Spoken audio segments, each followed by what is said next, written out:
Meu nome é Fábio, né? Eu sou psicólogo, psicopedagogo, mestre em educação.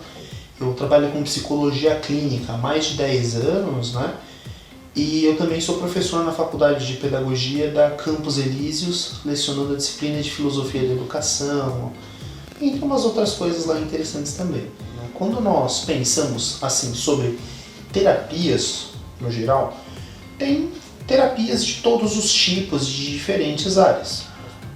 E aí, aquilo começa a se tornar um problema. Parte da gente até aceita aquilo como um problema, até percebe que tem um exagero. E de certa maneira fica uma mania dentro de nós que fala assim, não, mas eu tenho controle, se eu quiser parar, eu paro.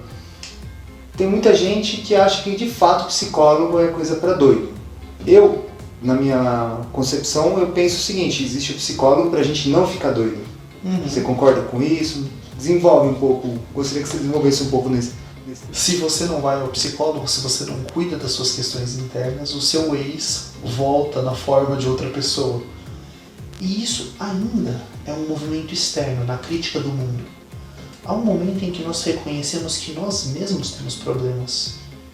E que assim como nós temos limitações, os nossos pais muitas vezes também não tiveram opção. Eles viveram como viveram.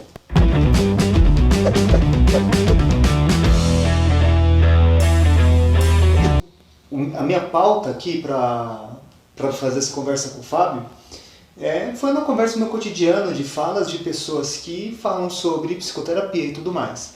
Então a fala de que psicoterapia para doida foi uma, e tem uma outra fala que eu uso com constância o tempo de um tratamento da psicoterapia. Muitas vezes as pessoas acham que é um tempo muito longo, que eles querem entrar no consultório aqui no divã, inclusive hoje eu inverti o papel com o Fábio, né? Ele está no divã e eu estou aqui na cadeira, mas eles querem chegar nesse ambiente e em 1 mês, 2 meses, está com o processo pronto.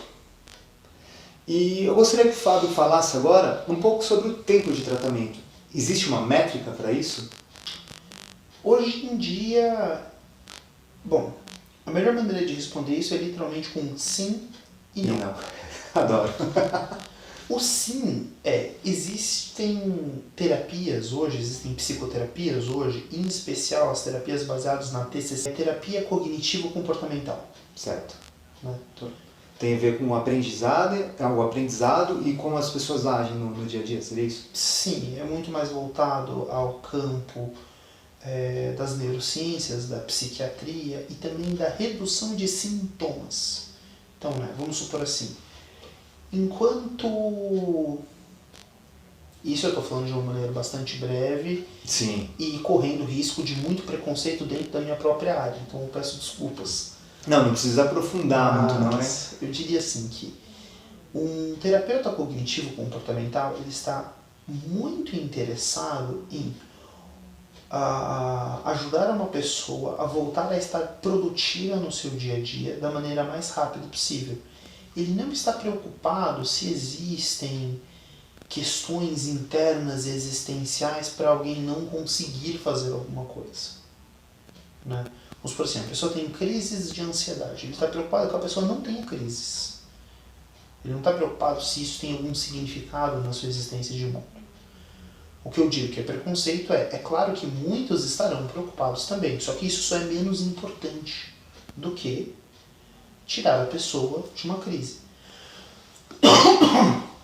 Enquanto analista existencial, como eu estava dizendo, eu também sou preocupado em primeiro ajudar a pessoa a sair dessas crises.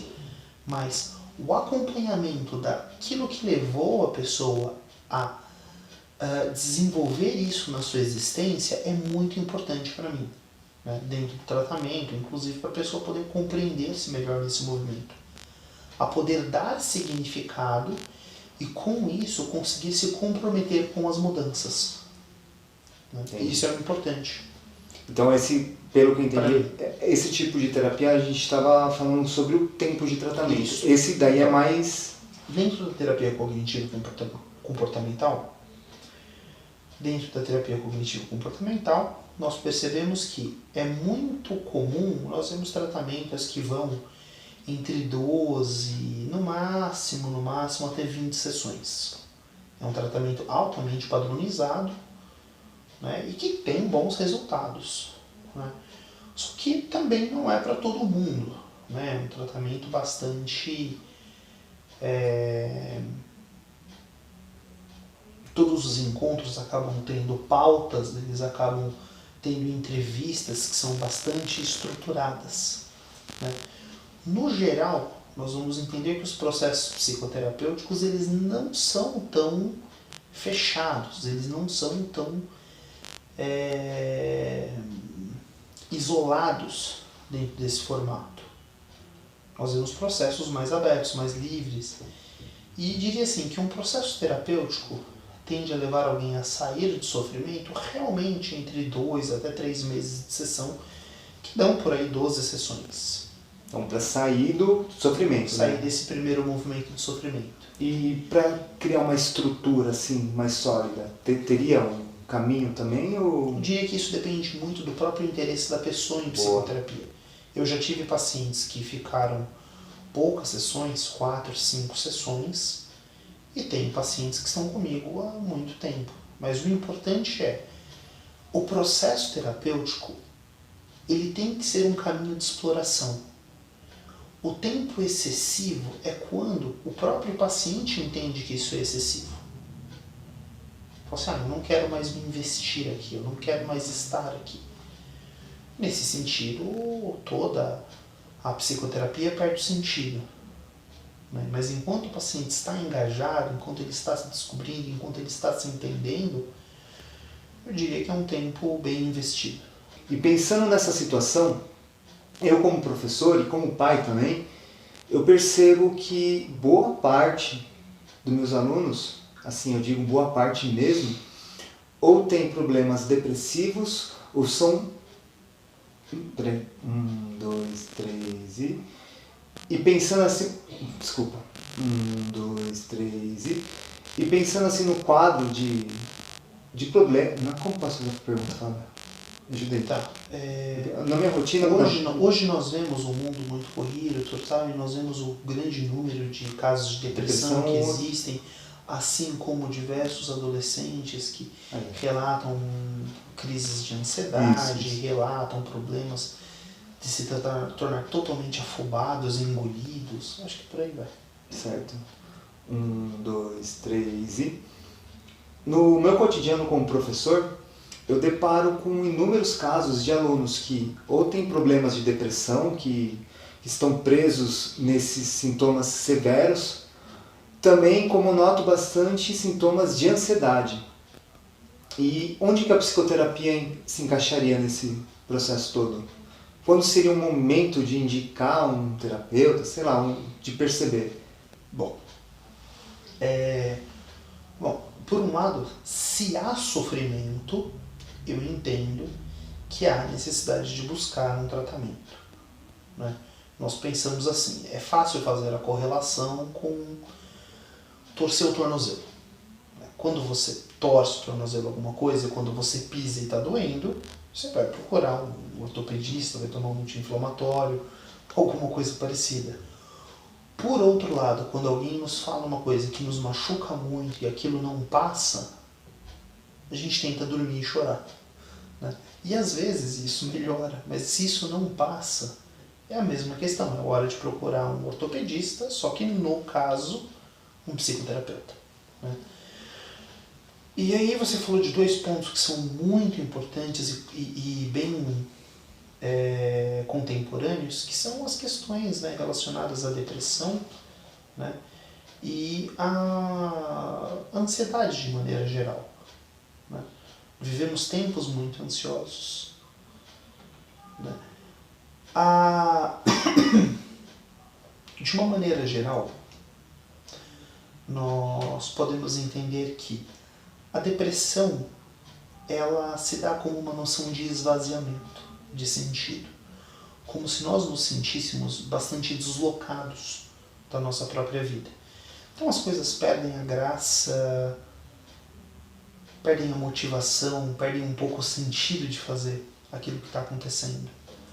A comida perde o gosto, perde o sentido de estar na escola, de estar acordado, por que estudar, por que fazer qualquer coisa, né?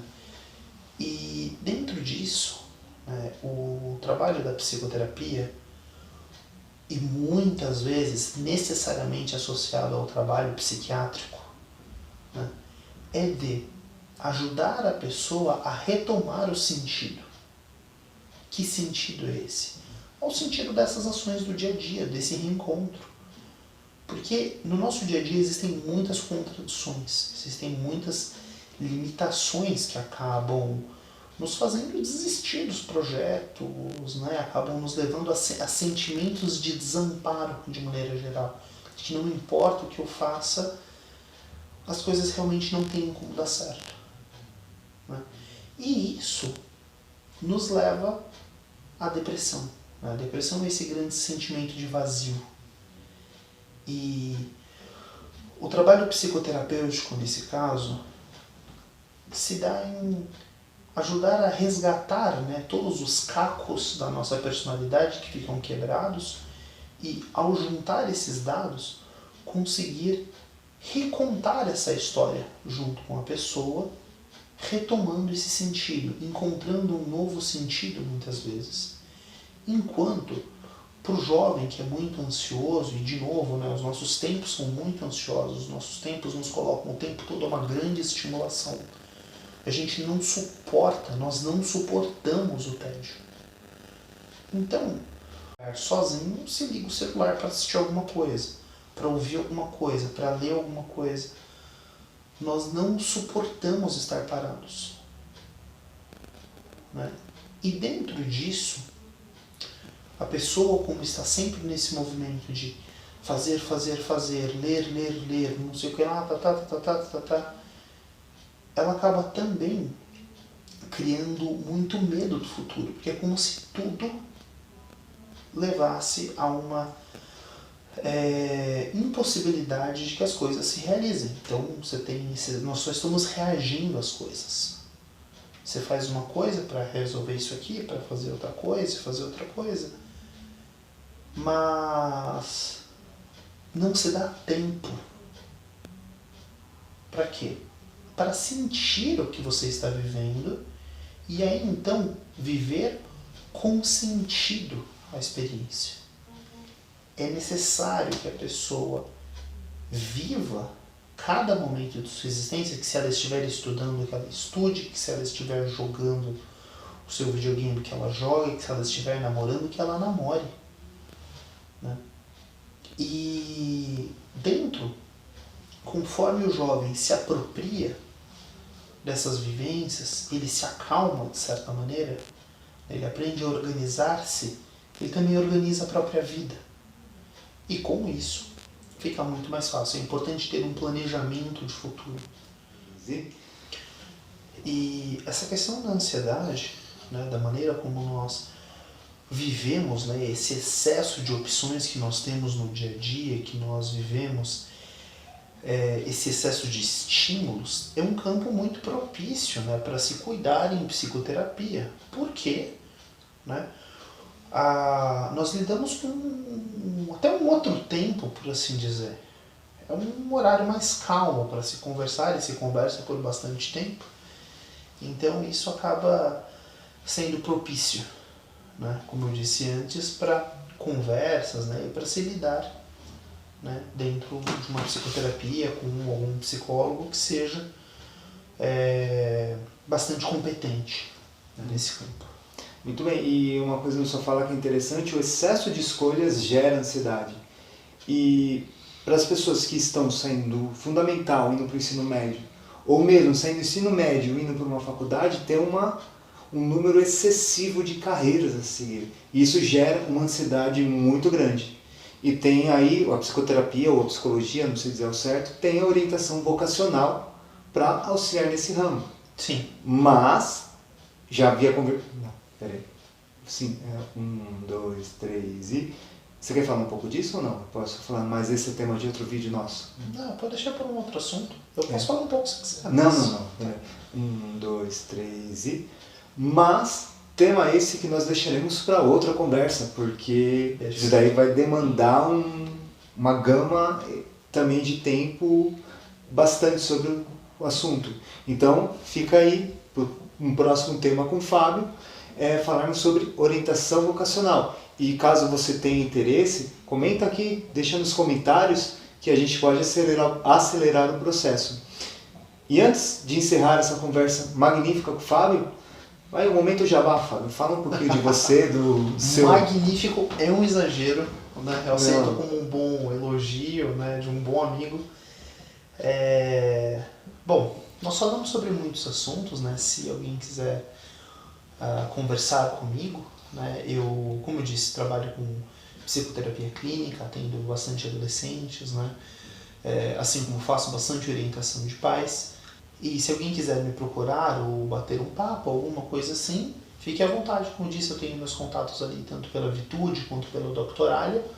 Você faz trabalho de orientação vocacional também? Sim, sim. Na sua fala também você falou que é formado em educação. E você atua também com problemas de aprendizagem, essas coisas? Sim, eu atuo também como psicopedagogo, trabalhando com questões relacionadas a dificuldades de aprendizagem. Importante também, caso tenha... Esse tipo de acompanhamento também é via web, consegue fazer?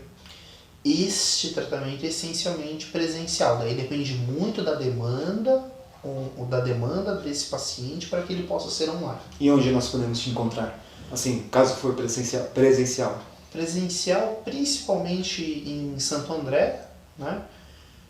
Eu atendo aqui no ABC Paulista, mas eu também atendo próximo ao metrô Santa Cruz. Muito bem. Então ali ficam daria os contatos, se alguém entrando em contato, a gente passa os endereços, tudo certinho. Perfeito. Né? Show de bola. Então é isso. E para encerrar aqui, eu queria fazer a sessão agradecimentos, que vai a você que assistiu esse vídeo até aqui. Se você gostou, achou válidas essas informações, compartilhe com um amigo seu que possa ajudar a se entender um pouco mais sobre a psicoterapia, para tirar esse tabu que psicólogo é para doido, pelo contrário. Também gostaria de agradecer a Lilian na estrutura que ela dá no todo como canal e, lógico, ao Fábio por essa conversa maravilhosa. Muito obrigado, Fábio. Salve, querido. É isso aí, gente. Até a próxima. Tchau.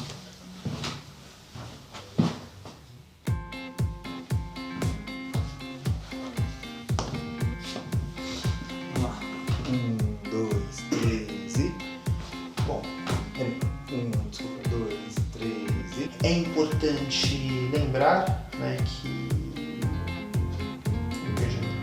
É importante lembrar, o seu deve ficar no contato. Não, é que na minha apresentação lá no início tem que ter o meu CRP. Ah, tá. Eu ponho Fica lá. Fico em detalhe técnico. Se o detalhe técnico precisa estar lá. Eu ponho. Começa do zero ou... Não, pode falar conta direto. até 3 e eu conto Tá. em 1, 2, 3...